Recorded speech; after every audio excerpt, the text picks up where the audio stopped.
Coaches, welcome back for another episode of the Minnesota Basketball Coaching Podcast. In a minute, we will be joined by Tri-City United head coach and former Big Lake head coach, Kyle Johnson, and he'll go over his coaching Wikipedia page here in a minute.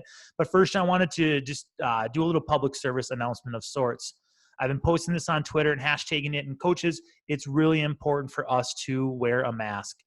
This isn't a political issue. This is a public health issue. Cases in Minnesota our positive test rate now in the last 7 days is up to 5% from 3%. Last 5 days across our country, COVID-19 deaths have went up as much as they went down in the previous 20 days. We need to wear a mask, and we need to show and be role models to our student athletes about the importance of wearing a mask. And I understand when you're in the court with your teams in the summer, or if you're involved with AAU or you're coaching a scrimmage, you need to still, I feel very strong that you need to wear a mask and show how we should be properly protecting ourselves and our neighbors in public. I know it can be, there's some issues with coaching, right? Our voice isn't as loud. We got to speak a little louder, so on and so forth. It doesn't matter. Okay. What we're doing in the gyms right now in July are not going to make a major impact on our teams next fall. But what will make a major impact on our teams next fall, if there isn't a season.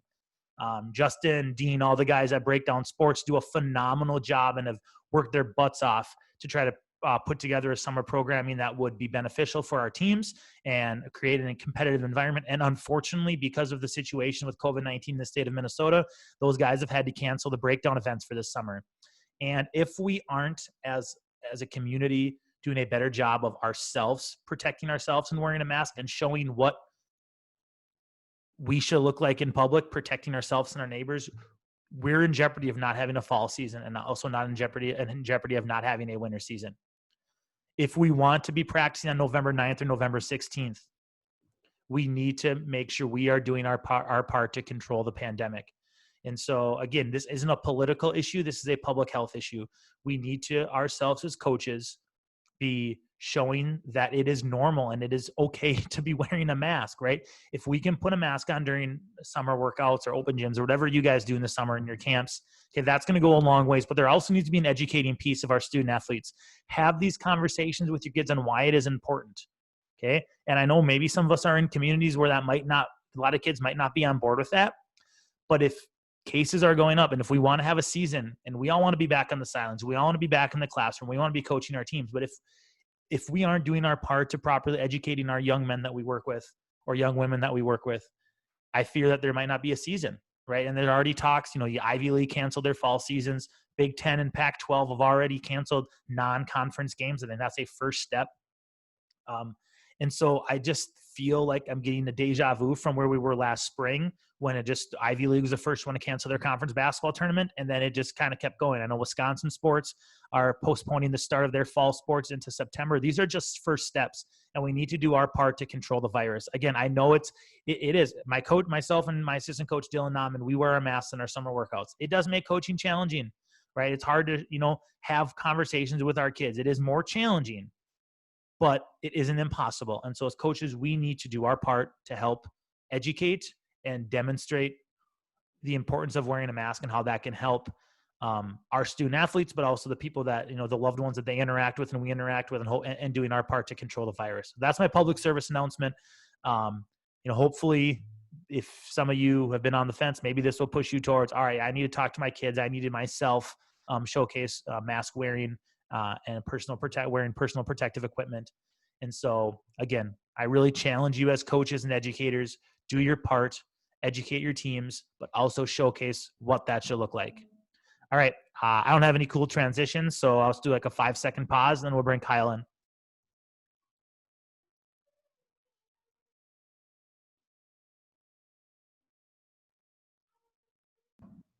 All right, Kyle, thanks for joining us. I appreciate you coming on. Yeah, thanks for having me. I really appreciate it. It's been a great thing for me to listen to, and it's a great avenue, a great resource for all the coaches. So I've thoroughly enjoyed it, but honored to be a part of it. I know you got 3 young kids, so hopefully you're not listening like in a speaker and puts them to sleep a couple times a week. Yeah, no. You're good there. All right, Kyle. So first thing we always talk about is your coaching Wikipedia page. Tell us where you're from, where you played, and what led you to Tri-City. grew up in Prior Lake, played at Prior Lake. After that, I played a couple years at RCTC, Rochester Community College. Um, just attended Winona State afterwards. Um, After that, yeah, I started coaching fall leagues and, eventually ninth grade at Prior Lake when I had some teaching jobs there. And then I did that for a couple of years and then moved on to Big Lake. And I was at Big Lake for the previous 10 years. Coached ninth grade, coached 10th grade. And then for my last 5 years, I served as the head boys basketball coach there. And then this past year, my wife and I, we made a move and we moved down to where we're from, her being from Jordan, me from Prior Lake. And so we settled in Jordan and she got a job in Jordan. I happened to get a job in Lonsdale and I was able to be an assistant for the boys basketball program. And just worked out that the position came open and I was very interested at TCU, Tri-City United, which is Montgomery, Lonsdale, and the center. And yeah, I applied and it worked out and excited for the opportunity. So I want to talk about your time at Big Lake. Obviously, we were familiar, playing each other a couple times a year. 2017, you guys win your section. You guys go to the state tournament. Talk about that experience in a community that maybe hadn't seen a ton of basketball success and knowing what you took over, maybe a team that, they had some good years and they were cut down for a year or two before you took over. So talk about what that was like winning that section in 2017. No, it's definitely, a bittersweet, to think about that. I mean, a lot of great people I met and worked with in Big Lake. And so I'm grateful for that experience.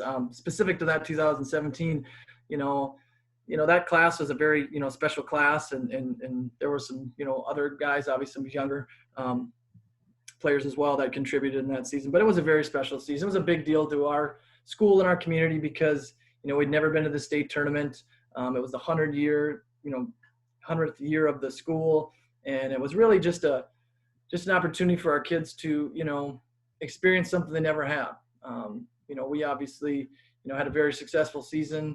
And, just being a part of the state tournament for the first time ever, they had a big send off for us with trucks and, fire trucks and police cars. And so, at the end of the day, that's what it's about. You want to provide the best experience for the kids and put them in the best position to be successful. And then they go out and do it. And they did. And they really deserved everything, they got, which was, as a coach is really rewarding, So you played De La Salle in the first game, and for a lot of teams, right? De La Salle's kind of been that locked in at the Williams Arena 10 a.m. game as the number one seed in Class 3A for a long time, and I've watched half dozen of those games over my time, and it's usually pretty lopsided. I know when we were in the state tournament, we watched them beat up on Bemidji the year before. They beat up on Hermantown, but when you guys played in 2017, you guys played them as tight as I think they've ever had at that point, even a state tournament game. I feel like, but what went into that game plan? Because I was so impressed. Team from Big Lake, never made the state tournament.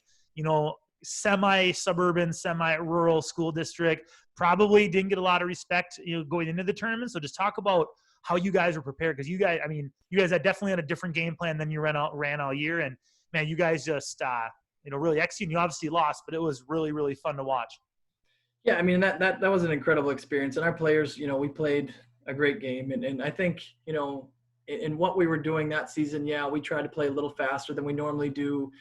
We had a few more athletes and just some different skill sets that we're able to do throughout the season. But, and preparing for that De La Salle game, really, we needed to change our game plan. We knew that they were better at that. So we needed to make sure that we adjusted, and really our game plan was to slow the pace, limit possessions, make them shoot from the outside. Unfortunately, Gabe got fired in the second half, but our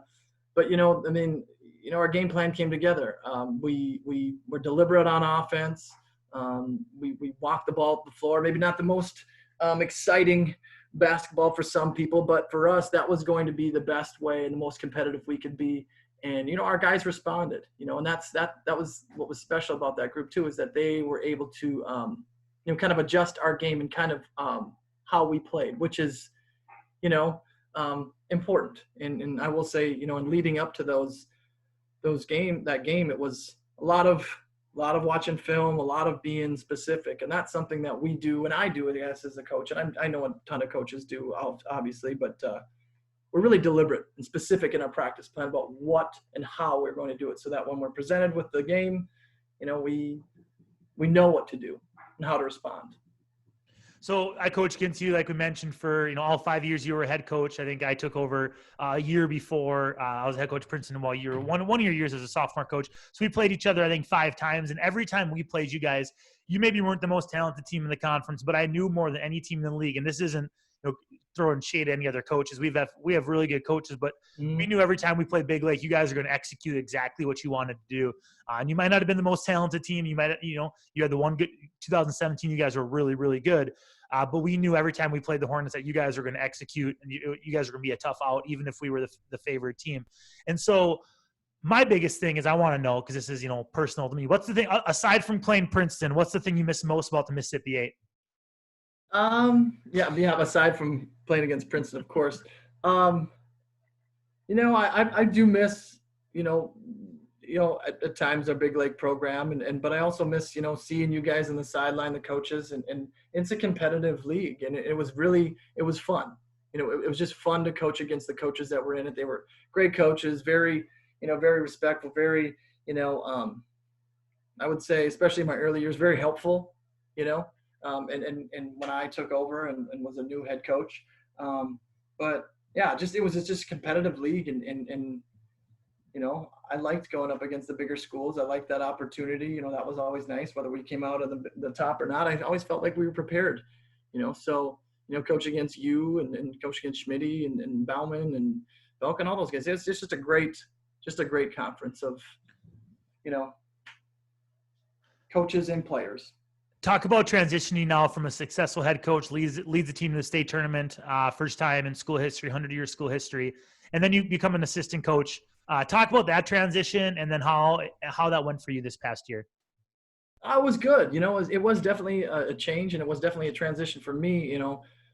Being able to kind of had a program for 5 years, and then taking a different role was it was good. It was good to see a different vantage point, and kind of my role was really to help in any way I could. Whatever you needed, whether it was a drill, whether it was a play, or whether that was nice. And then preparing the players, for hopefully to be at the varsity level sometime. So for me, it was a rewarding experience. A lot of great kids, a lot of kids who worked hard, and a lot of kids that I'm excited about for the future for our program. Now you got now you're the new head coach at Tri-City after, like you mentioned, 1 year as an assistant coach. What's one little nugget or one thing that you took as an assistant coach that you didn't think of when you were head coach at Big Lake that you'll apply now to your new job? God, that's a good question. You kind of stumped me with that one. I think being in that role, kind of taking a step back and seeing, where I might change things, if I was the head, or seeing how maybe, I don't want to say blinded as a head coach, but also maybe there's just things I didn't notice, like, oh, was I that way, or did I do it that way? Or, I don't necessarily have anything specific that I can think of, but I mean, I know, sitting, on the bench and not able to stand, that's weird during the varsity game for 5 years, because I didn't sit down. But yeah, it just is. You just kind of get to see the program as a whole a little more, and it was a good experience. So you're starting over with a new program. What are some things you're looking to accomplish in like your first, 30 or 60 days in the program? That's good. I have my tab pulled up here somewhere on my computer, but I know I did it in Big Lake as well. I kind of had a 5-year goal, 5-year plan. I have kind of goals per year, kind of a win, a number of wins, who we want to beat, some things we want to get established. And so, in this first kind of, you said, whatever, 60 days or whatnot, I know summer's important. And obviously this summer's been super, super different, but, we are in the gym now and we are practicing. But for me, we treat our summer practices kind of like our in-season practice, to be honest. We skill, we work on skills, specific skills, especially if, there's a specific need. But also we work our stuff. We're going to run our offense. We're going to run our defense. We're going to talk philosophy. And we're going to talk our transition, our secondary break. We're going to talk and do our any pressing, any zone defense, or anything we have, just so that, any kid that comes during the summers has a leg up. really. I mean, when we come into the season, we're ready to roll. Just kind of some review. And so I know, being specific and kind of detailed is something that, it's kind of something that I kind of do, and that's important to me, so that the kids are ultra prepared for whatever they see. What's evident in your teams, like I mentioned, your team was always so crisp and clean in the stuff that you ran and the way you guys played on defense. So obviously there's a lot of time that goes into that. So we talked a little bit about, okay, so the first 30, 60 days. What about like your program values or your expectations? How do you look to establish those now taking over a new program? I thought, about that question, and I think I take a similar approach as I did to Big Lake. It really comes down to, establishing that culture of, being proud of the name across your chest, and working hard and really representing that program, and really just getting people excited about coming to watch TCU hoops. And that's something that, I know it's there. And I think, we've got 27 kids in the gym this summer and working hard, but really just stressing, things for us, just stressing, working as hard as possible while the time we have together, and putting ourselves in the best position to be successful. So, yeah. What's the biggest challenge that you expect to see as a new coach this year? The biggest challenge, I know we are a school of 3 towns, so that's coming together. Some kids go to school in Lonsdale, some kids go to school in Montgomery, some kids go to school in La Center. So, that they all kind of come together then once they get to high school. So that's something that's, it's definitely, not typical for all schools, maybe a challenge, but also just, also creating that competitive winning culture, then expect to be successful, expect to, work hard and expect good things for yourself and for your teams. That's, I think the mentality piece is huge. And that's something we preach, every day, and the importance of it. And yeah. On the flip side, what excites you the most? It excites me to be where I'm at. I mean, we've got some good things already kind of going. We were able to establish some of our offensive and defensive philosophies last year within, as I was an assistant. And so some of those things are familiar to the kids, and I'm excited about, the clientele we have. We have got some great kids that, work hard, and, we've already seen some great things this summer. Yeah, I'm just excited to really, see the body of work, to see our practices this summer, and watch our kids grow, and really see where we can go come season time, because that's what it matters the most. You mentioned that as an assistant coach, you were able to, install a lot of the stuff that you wanted to run. Talk about your offense philosophy for those that aren't familiar with your style of player, how you coach. What is your guys' offensive philosophy? Well, yeah, I mean, you're very familiar with that, playing against us, several times. Not always the most glorious offense. We do run a ball screen continuity offense, and that's something that we ran in Big Lake, and we also ran some other different offenses or whatnot. But, our ball screen continuity was kind of our mainstay, and we were very deliberate about what we wanted to do, and that's something that, as I go back to the summer, we teach, and we definitely teach different counters off it as teams defend differently, whether they're going to hard hedge, whether they're going to ice, whether they're going to show, what different things. So we'll teach our wing players how to respond, but especially we're going to teach our post players on how to read a hedge and what they should do, whether it's slip, pop, hold the screen, front roll, reverse pivot, whatnot. So I would say that 2017 at Big Lake, we had some guys that really did a great job, and then thereafter too, did a great job of reading a hedger and how to respond. And so that's something that, is important for us. But yeah, we run our ball screen continuity, and there's different options out of it. We're always looking to trade good for great. That's something we preach often, as I'm sure a lot of other coaches do. But so let's I know there's a lot of coaches that run pick and roll continuity, and I've talked to right now as you were talking, I think of 3 or 4 that we've interviewed that runs pick and roll continuity. But everyone I've talked about, it runs a little bit differently. So you take over last year as assistant coach. You're putting in some of your ball screen continuity stuff. What are some of the first teaching points that you're looking to install when you're putting in that offense? Well, I mean, there's a whole lot, and definitely, we are a wing entry typically, but we also teach a post entry. We teach, a push through, whether we're going to push the wing through and just dribble entry. I mean, those are simple, like right off the bat, how are we going to get into our offense? Whether it's a V cut to open on the wing, whether we're going to scissors our wings. And then we also talk about where we want to catch on the floor, as far as maintain good floor spacing. We're going to talk about the angle of the screen when we come to set that screen, depending on what players are. And that's where it kind of evolves from there as far as, whether they're going to go under the screen, so then we're going to rescreen, whether they're going to hard hedge and we're going to slip to the rim. So with our screener, I know that's something we definitely talk about.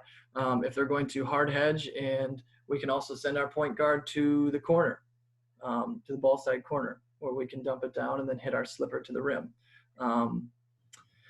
We have a wing. We can go wing corner. We can go post corner.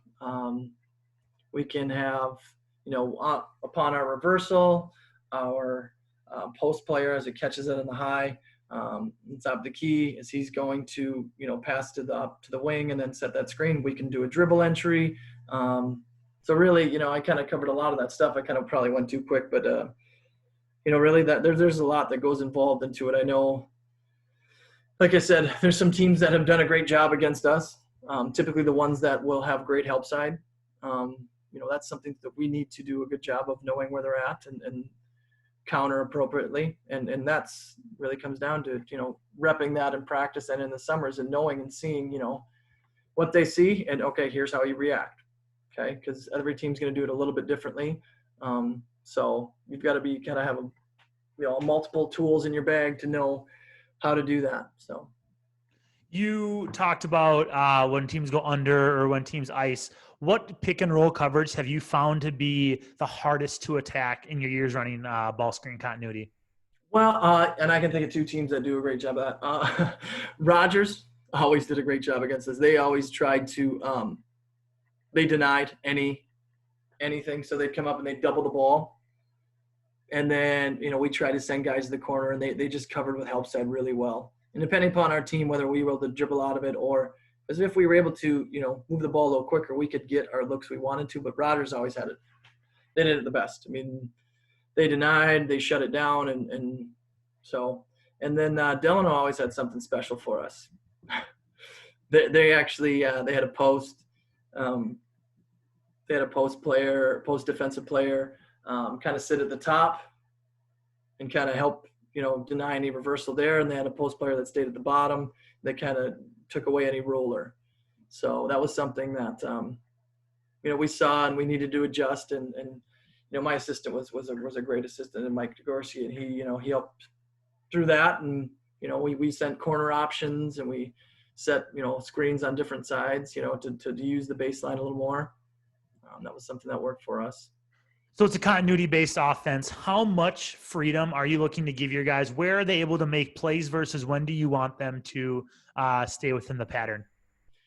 That's a great question, and looking back, and that's something too that I would say is something I've kind of, looked at lately, and because I am looking for, some secondary offense that works for us and fits our players. It gives a little more creativity for them. But yeah, I think once, if we can get off that ball screen, I'm letting, at that point they can kind of do what they need to do, whether they think they can get to the rim, whether they think they can pull up, whether they, they're going to hit the roller and create a little bit. So I think, it's kind of a tough kind of gray area for me. If we get a quality look out of it, I'm going to be okay with it. Typically, we are going to try to reverse the ball a few times, because if we can do that, get the ball going, if we can get it reversed 2 or 3 times, we're usually getting a slipper off that. We're usually hitting a slipper for a bucket, or we're getting an open look. So that's something that, we like to do. But yeah, I think as I watch, I kind of just, I gauge whether I think, we're getting the quality shots we want. And that's something with our secondary offense. I know we opened up my last last couple of years we ran a 41 with just some rules, really. As a little more of a that was in Big Lake, but just a little more opportunities for players to go one-on-one and as far as take advantage of matchups or be a little more creative. So I like to try to have a balance there for them. I know something we like to especially tighten games. If we want to run through it, and it doesn't matter to me how long it takes. If we're going to get a layup off it or 2 feet set and the look, I'm good with it. So it's harder for teams to defend longer and they get impatient, and then that's when we usually get an easy bucket. What angles are you looking to teach your bigs to take? What would be like, so if I'm a coach listening to this, like, all right, I've always wanted to do this, but I don't know how to teach big guys. I don't know how to teach setting the ball screen. What would you say would be the ideal angle that they take when they're setting that wing ball screen? Well, it's important first of all, for the wing player to know where to get it.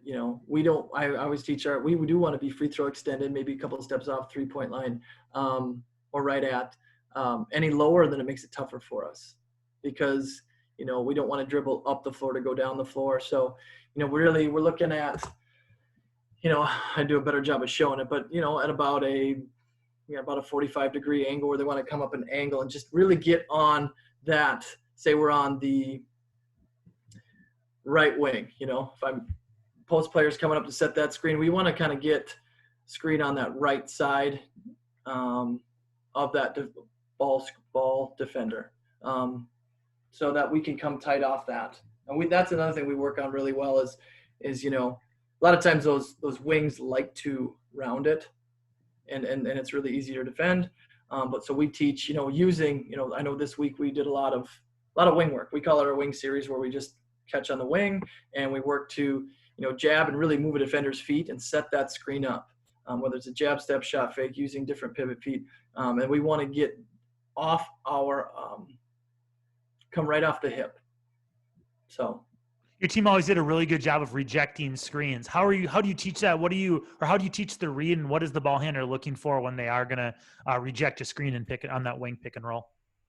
Well, what we'll do is we definitely, like I said, we'll do this wing series, and really we want to establish using the middle of the floor, and we really want to establish and get teams to get, comfortable in or used to having to fight through that screen. So as defenders on that wing, they generally are going to then try to work earlier and try to fight through that screen.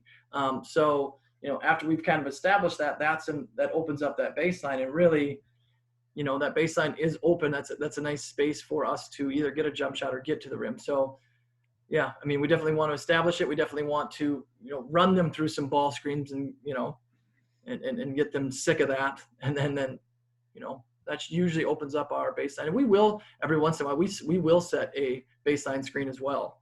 That's some of the freedom with our posts. I don't dictate that as far as, so you go up and you read the defender and where their stance is. And every once in a while I do want to set a low screen, because, maybe it might get monotonous or defenders might get used to just sitting on the high side. So transition offense wise, are you guys, philosophically speaking, are you looking to run on misses, walk it up on makes? What's kind of your, generally speaking, I know you're in a different spot where, you're coming off taking over a team that only won a couple games.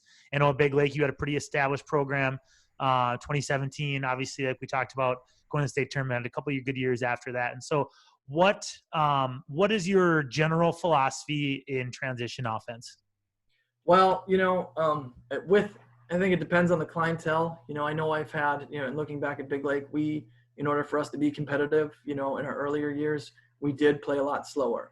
So we were going to, walk the ball up. We're going to play within our continuity offense. So we were going to try to shorten the game a little bit. That was kind of our philosophy. And I think as we moved on, we got to be more competitive with that and whatnot. And in my later years there, we were able to play a little faster. But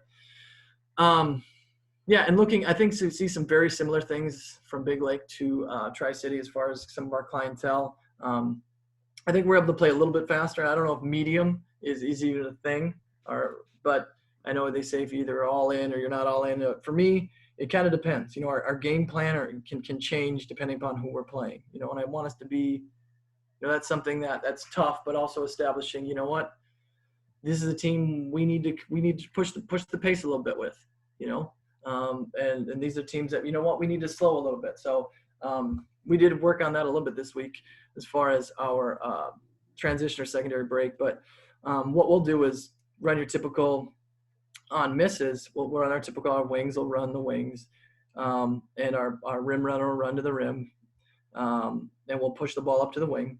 And then after that, we try to get an early post up. But then after that, what we'll do is we'll set a back screen on that point guard. So our point guard's always taking it out. We'll set a back screen, and we're going to set a ball screen on the ball side. And then on the back side, we'll set a down screen. And we can either curl or fill. So really, I mean, in essence, on that missed shot, there's some different options. I mean, we definitely, we get an early post up. I mean, in transition, if we got bigs that can outrun the other bigs, we'll set a back screen on that point guard looking for a basket cut. He'll go to the ball side corner. And then we will set a ball screen with that rim runner. So essentially, we're going to be getting almost into our motion offense, which is our ball screen continuity. So it's very similar there. Last thing offensively, then I want to get into your defensive side because your teams are always really disciplined on defense as well. You mentioned earlier you're looking to get good to great, and that's a talking point that you use within your program. What does that look like? Does it change per player? Does it change per team? How are you teaching that? And I know that's $1 million question that you see a lot of coaches, through social media ask questions about and get on discussion threads on. How do you teach a good shot versus a great shot? That's a great question. I think it does depend on the player. I mean, obviously I was fortunate enough, in Big Lake to have some players that, they had a little more of a green light. I know they put in the time shooting, and I know they had different skill sets than others. So they did have a few more green lights than others. And I knew that was going to be a quality shot for us. And just really knowing your guys is important. Knowing, watching them and studying them throughout the summers and through the season and knowing, what's a great shot for them. Was that a high percentage shot for them and for our team? Obviously the timing is a big piece of it, knowing, whether we're down 10 or up 10 or how much time is on the clock. Yeah. I mean, you definitely preach those things, and that's part of teaching the game, teaching them, where we're at in the game right now. Is that a great shot? Is that what we need? Or are we going to, whether we're up 12 with 3 minutes, do we need to start jacking threes, or we want to be a little more deliberate and get something, whether we're going to get free throws or we're going to get to the rim. So, I definitely talk to the players about, what trading good for great is, and what the timing of the game. And I do enjoy that part of it as far as teaching that part of the game to them. You guys run a little bit zone at times. That's kind of like a little wrinkle you'll throw in, but you guys have always been a really sound defensive man-to-man team. What are a couple of your main teaching points? I want to talk about first, help side defense. What are you teaching off the basketball? Well, I'll kind of dive into kind of all of that. I mean, we in my early years at Big Lake, we tried the gap, that was somewhat okay for us, with our slower pace. We've kind of moved to, my later years there, it was on the line, up the line, and that's something we're going to be doing at TCU. Had a few more athletes, thought we could get in some passing lanes and make it a little bit tougher. But we definitely, pride ourselves in our defense. I know, our offense is some of our defense sometimes, and we take time off the clock and definitely make other teams defend longer, so they don't get as many possessions. But, we talk about getting up in passing lanes. We talk about, being on the line, and whether it's, on the wing and we've got 1 foot in the lane, or 1 pass away, we're up in a passing lane, or, whether it goes below, we're 2 feet in the lane on the backside. We'll run through drills where we help the helper. And that's no different than I'm sure a lot of coaches. But, yeah, I mean, I know we'll run a few different zone defenses as well. We'll run your standard 2-3, and then we ran a 32 and 4 different versions of that. Whether we're going to trap with certain people, we'll trap in the corners, and then will deny the elbow, will deny the pass back to the wing.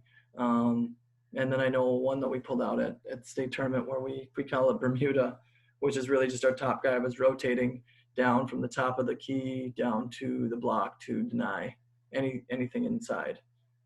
How do you teach How are you teaching closeouts? We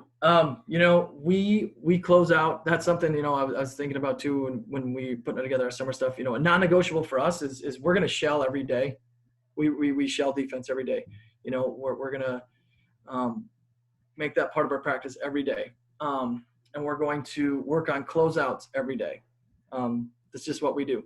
And we're going to work on some sort of rebounding drill because, one of my beliefs is defensive rebounds is obviously one of the most important stat. And we try to win that every night. But as far as closeouts, we'll do it in several different variations, close out different spots on the wing. But I'll talk squeaky feet where you sprint out at a defender or person with the ball or whoever, offensive player. And you want to patter, break yourself down and get yourself in a position to defend either way. And I know we talked about this just this last week, certain players can do just certain things, some people are a little more athletic than others. If I'm closing out to a player and I know that I'm not as athletic or whatnot, I can't close right to them. I need to close a little bit shorter, in order to keep them in front. We always close hand high with that, yell ball, whatnot on the ball. So that's what we will preach, and we'll rep it in different variations. And also, it helps the players to understand what, where they need to close on players. I talk about my specific, I wasn't super athletic, so I had to close a little bit short, stop a little bit short and use my length to my advantage and cover up with my length rather than, getting underneath somebody, as that wasn't my strength, so. Do you teach closeouts differently based on scouting report of what your opponent's going to be? If you got a team who's a 50% guy who's got a 50% 3-point shooter versus a guy who's not going to take and he's only going to drive, are you closing out the same way on both those guys, or you have different maybe calls or different concepts for how you're closing out on those two different players? I think for us, and what I've done in the past and what I will continue to do, we don't have necessarily different calls, but we will we watch a ton of film, as we talk about being prepared for games and knowing personnel. So that's something we do, whether it's me going to watch a game, whether it's us watching film together and talking about specific personnel and knowing that this guy is going to do this. This is guy we need to close and make sure we get to this guy. We can close a little bit, we can give him a little bit of space. He's not going to shoot it and we can defend that way. But yeah, definitely is player specific, and we will go through that in a scouting report. And we'll work that and rep that. We'll know that such and such a player is someone we need to close on, someone we don't. And I know, and kind of speaking the same sense there, we work on our different hedging. We have flat, which is essentially going underneath. We have soft, which is just holding the hedge until, and this is on a ball screen, obviously. We go soft, we'll hold until we fight over the top and recover, and then we recover, obviously with the backside helping us out on any roller. And then we have hard, which is we deny anything. We shut that ball screen off, and we want to keep the ball on that side of the floor, either make them take a back dribble or pick their dribble up, and then we can recover. So I know there are some players within the Mississippi 8 that, that I can remember that we had specific, we were going to hard hedge to a double. We were going to stay in that until he gives it up, and then we were going to recover. So. You mentioned rebounding is something you guys work on every day. What's one really good rebounding drill, or we'll start with that. Then we'll talk about rebounding concept. Then we'll get into a couple different scenarios here to wrap things up. But what's one really good rebounding drill that you guys do that someone could learn from you? I don't know if my drills are the greatest. We definitely we work on, we have several different ones, and we try to break them out, throughout the week. Try not to do too many times in a row. But for me, I think what we'll do is we'll get 5 on 5 out there, and I'll get an assistant coach, and really I'll have them move, to be honest. They'll just move throughout the half court there, and my assistant coach and I will kind of be positioned differently, and we'll have the ball and we'll shoot. and they just have to react to wherever it is and really just fight. And it doesn't matter if it goes out of bounds, whatever. We're just really battling to do that. So that's one drill. I mean, super probably specific or super simple, but being on different spots on the floor and finding that offensive player, making that hit and kind of holding your ground, and then just fighting for the rebound. Another one we do is I'm sure someone else does as well. We'll take 3 players and put them underneath the basket, and they have to more of an offensive rebounding drill, but we'll put 3 players there, and they'll stand in the basket, and they're just going to I shoot the ball, and then it's live, and so it's one-on-one.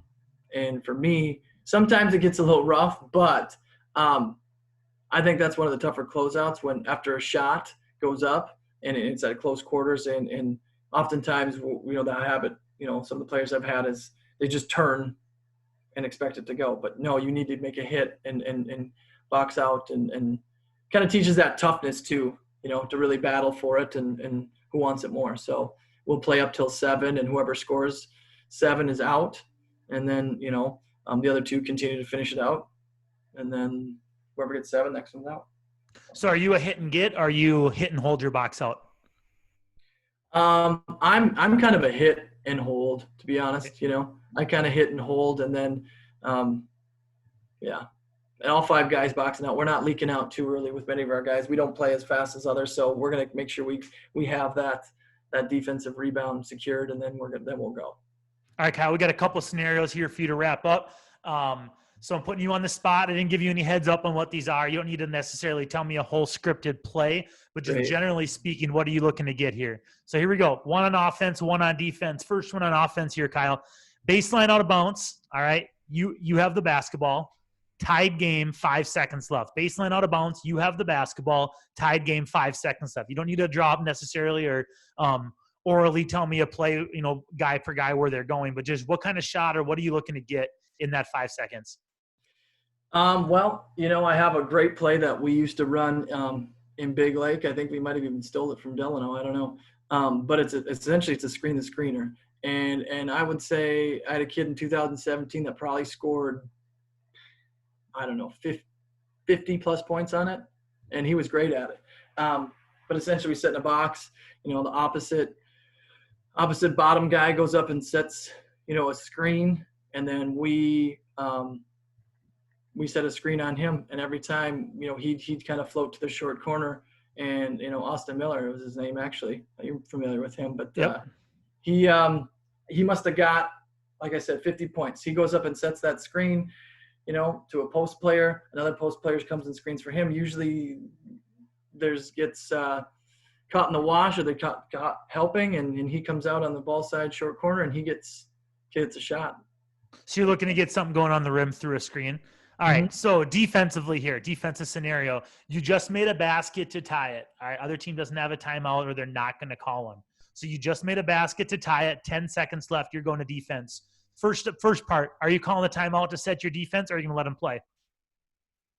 I'm going to let them play. All right. And then what are you guys looking to do defensively? Are you looking to trap the ball, switch everything? What's your defense philosophy in that 10-second stand? Well, it kind of depends on the personnel, but in that instance, I'm looking to double any ball screen they may set. I'd like to at that point pick up after a made basket. So, and that's something we probably would have recently discussed, but I'd like to make them work getting the ball up the basketball court. So we would pick them up full one-on-one, and then depending upon if there's a foul, what the fouls are at, we could. We'd foul with 3 seconds left or whatnot, if we were in the bonus. But that's typically what we've kind of done in the past. So that's something, I would do. Kyle, you got anything else you want to add before we close today? No, just want to thank you again for this opportunity. It's an honor to be part of this group of coaches. There are a lot of great coaches out there that are on this and with great insight, and definitely learning from all of them. So it's been a pleasure just chatting with you too, man. It's been a while. Yeah, it has. Like I mentioned, you do a great job. You did a great job at Big Lake. I'm sure you're going to do a great job at Tri-City. And I think you're in a definitely unique situation, a coach who sometimes, obviously coaching is super important for us, but more important things like family and being near family. I know for you, coaching football and everything, it was a challenge. You need to move a little closer to some grandparents and that sort of thing. So, going from a 3A school that you were successful with, now going to a 2A school with a little bit of a rebuilding process, I think it was really good insight, because that's applicable to a lot of coaches. Not every coach is coaching a team with, 5 scholarship kids like some coaches we've had on. So, it's real. I've been really happy to get guys, in maybe some more rural communities, and what they do compared to some of the big schools in the 494, 694 loop and what they do. So, Coach, I appreciate you coming on. I know your team's going to be, successful here down the road. You do a great job. Thank you. Thank you very much.